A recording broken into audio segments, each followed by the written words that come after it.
Hello बच्चों, let's read the question. The question says for a polybasic acid the dissociation constants have a different values for each steps. और step से अपनी H3A convert हो रहा है H plus plus H2A minus में. इसके लिए डिसोसिएशन कांस्टेंट है Ka1 और दूसरी स्टेप अपनी H2A माइनस कन्वर्ट हो रहा है H plus plus Ha2 minus में और यहाँ इसका डिसोसिएशन कांस्टेंट है Ka2 और लास्ट स्टेप अपनी Ha2 minus converted into H plus plus A3 minus and the dissociation constant for this Ka3. Okay, तो what is the observe trend of dissociation constants in successive stage.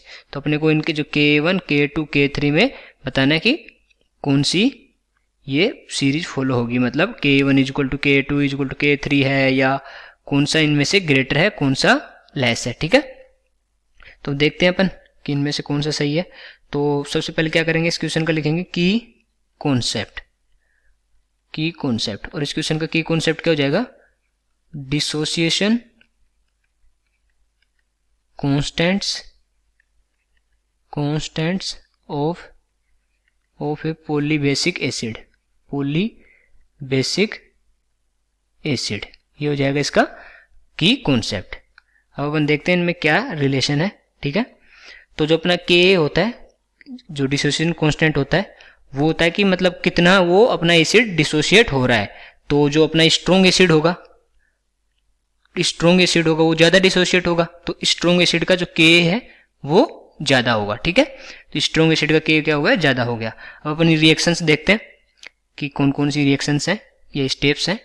H3A अपना convert हो रहा है H plus plus H2A minus में और ये इसका लिए है Ka1. ओके, और दूसरा अपना H2A minus converted into H plus plus Ha2 minus और इसके लिए अपना Ka2 और लास्ट है Ha2 minus converted into H plus plus A3 minus, इसके लिए अपना Ka3. ओके, तो अपन देखें कि इनमें अगर अपने को पता चल जाए कि कौन सा स्ट्रॉन्ग एसिड है तो उसके लिए Ka की वैल्यू सबसे ज़्यादा हो जाएगी.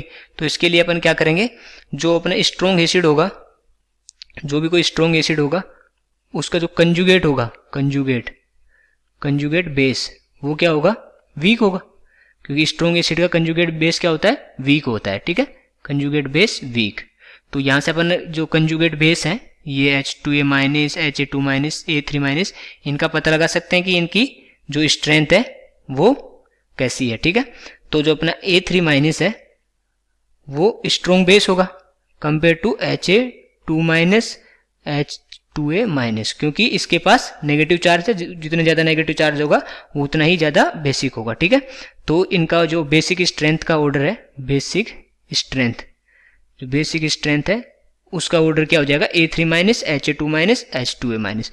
तो अगर इसका ये स्ट्रॉन्ग बेस है तो इसका कंजुगेट क्या होगा, वीक एसिड, और इसका ये जो वीक बेस है तो इसका कंजुगेट क्या होगा, स्ट्रॉन्ग एसिड. तो इसका जो जस्ट अपोजिट क्या आ जाएगा अपना इनका ऑर्डर. तो कैसे लिखेंगे अपन, H3A स्ट्रॉन्ग एसिड है, देन H2A माइनस और Ha2 माइनस, ये हो जाएगा इनका एसिडिक स्ट्रेंथ का ऑर्डर. ठीक है, एसिडिक स्ट्रेंथ ऑर्डर. और जितना ज्यादा अभी आपने देखा था कि जितना स्ट्रॉन्ग एसिड होगा Ka उसकी वैल्यू जितनी ज़्यादा होगी उसका डिसोसिएशन कांस्टेंट ज़्यादा होगा और वो ज़्यादा डिसोसिएट होगा. ठीक है, तो अगर यहाँ से अपन जो डिसोसिएशन कांस्टेंट्स का ऑर्डर भी लिख सकते हैं.